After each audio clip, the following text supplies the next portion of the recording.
नमस्कार, मी प्रमोद गोसावी प्रतिबिंबमध्ये आपलं स्वागत करतो।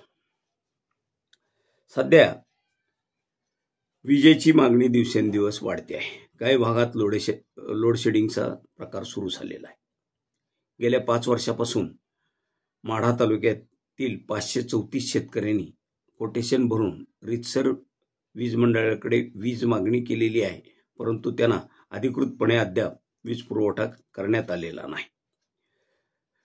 तर नवीन वीज पुरवठ्याची जर मागणी करायची असेल तर त्यासाठीचं कोटेशन स्वीकारणं बंद झालं आहे। असं बंद करण्याचे निर्बंध मंत्रालय पातळीवरून जारी करण्यात आले असल्याचे सांगितलं जात आहे। अशा शेतकऱ्यांना मागेल त्याला सौर ऊर्जा या योजनेचा पर्याय दाखविला जातो आहे। मिळालेल्या माहितीनुसार महावितरणच्या माढा तालुक्यातील माढा आणि कुर्डवाडी या 2 उपविभागात अंतर्गत सन 2020-21 पासून सन 2024-25 अखेरपर्यंत जवळपास 534 शेतकऱ्यांनी आपली कोटेशनची रक्कम भरून रितसर वीज पुरवठ्याची मागणी केलेली आहे, परंतु या शेतकऱ्यांना अद्याप अधिकृतपणे वीज पुरवठ्याची व्यवस्था करण्यात आलेली नाही। यामध्ये एक अशी प्रकार आहे दडलेला की मध्यंतरीच्या काळात महावितरण आपल्या दारी या योजनेअंतर्गत वीज चोरीला आळा बसवण्यासाठी अशा लोकांना वीज कनेक्शनचं कोटेशन भरून घेऊन आहे तो आकडाच नियमित करण्याचा प्रकार झालेला आहे आणि यातच हे 534 शेतकरी अशाच प्रकारचे असावेत अशी शंका देखील या निमित्ताने व्यक्त होताना दिसते। गेल्या काही दिवसापासून हवामानात बदल झाला आहे, उष्णतामान वाढत आहे आणि वाढलेल्या उष्णतामुळे पिकांना पाण्याची गरज वाढते आहे। त्यामुळे पिकांना पाणी देण्याची लगबग शेतकरी करताना दिसतोय।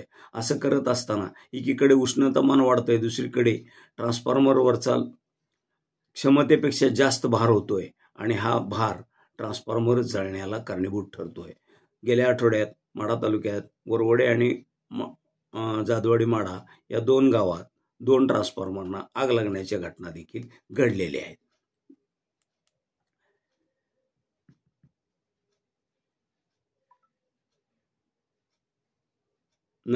आता काय झालंय, गेल्या काही महिन्यापासून नवीन कोटेशन जर मागायला गेलं तर त्यांना दिलं जात नाही।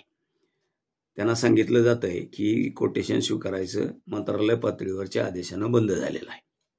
वास्तविक पाहता असं वीज चोरून वापरण्यापेक्षा अशा पद्धतीने जर ते नियमित ग्राहक होत असतील तर त्यांना ग्राहक करून घ्यायला महावितरणची अडचण असायला काही कारण नाही, परंतु सरकार या प्रकारातून विजेची मागणी कमी करण्याचा प्रयत्न करत आहे। किंबहुना आम्ही शेतकऱ्यांना वीज पुरवठा करतो आहोत, मागणीप्रमाणे वीज पुरवठा होतो आहे असं काहीसं कागदोपत्री चित्र निर्माण करण्याचा प्रयत्न या आदेशामागे दिसतो आहे, अशी शंका घ्यायला बराच वाव आहे।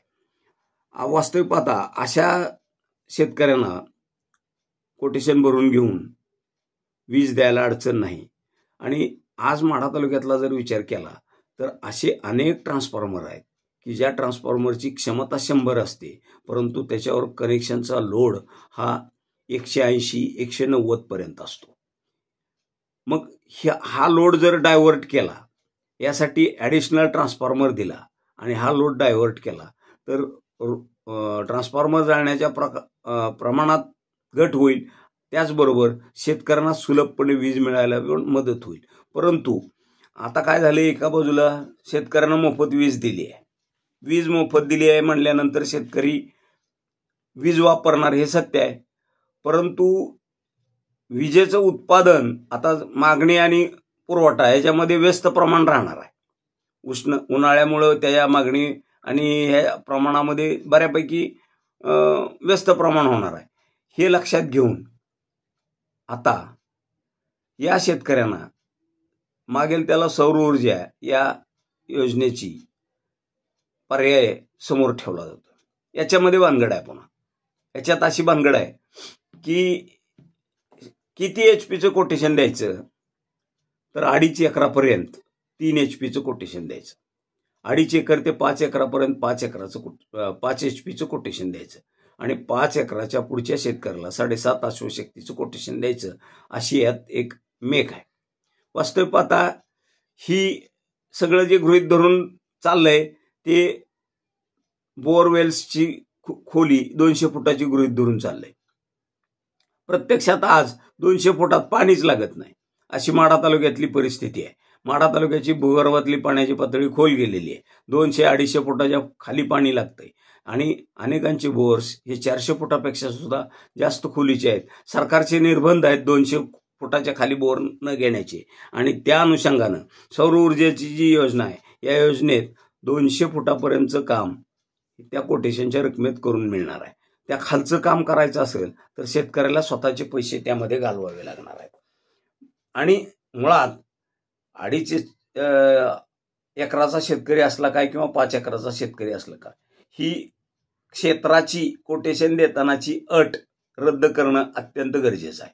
त्याला जितक्या अश्वशक्तीची मोटर घ्यायची आहे तेवढ्या अश्वशक्तीची मोटर घेण्याची मुभा दिली तर निश्चितपणे या सौर ऊर्जेच्या प्रकाराकडं शेतकरी 100% वळतील. परंतु त्याच्यामध्ये ज्या अडीअडचणी आणि अटी आहेत त्या फार मोठ्या अडचणीच्या ठरत आहेत. तर आता महावितरण या बाबतीत काय प्रयत्न करणार आहे का? माढ्याच्या आमदारांना या विषयाचं गांभीर्य लक्षात घेऊन ते विधिमंडळात याविषयी प्रश्न उपस्थित करणार आहेत असं सांगितलं जात आहे. परंतु यावर सरकार काय निर्णय घेणार? कारण शेतकरी कोटेशन भरायला तयार आहे परंतु त्याला कोटेशन भरून घ्यायला महावितरण तयार नाही अशी आजची या तालुक्यातली स्थिती आहे. किंबहुना ही संपूर्ण सोलापूर जिल्ह्यातली स्थिती आहे. या प्रकाराकडं गांभीर्याने पाहण्याची गरज निर्माण झालेली आहे. तर आज आपण याच ठिकाणी थांबतोय. उद्या पुढील नवीन माहितीसह भेटूया. तोपर्यंत धन्यवाद. हा व्हिडिओ जर तुम्हाला आवडला तर लाईक करा, शेअर करा, सबस्क्राईब करा आणि बेल आयकॉन दाबायलाही विसरू नका. धन्यवाद.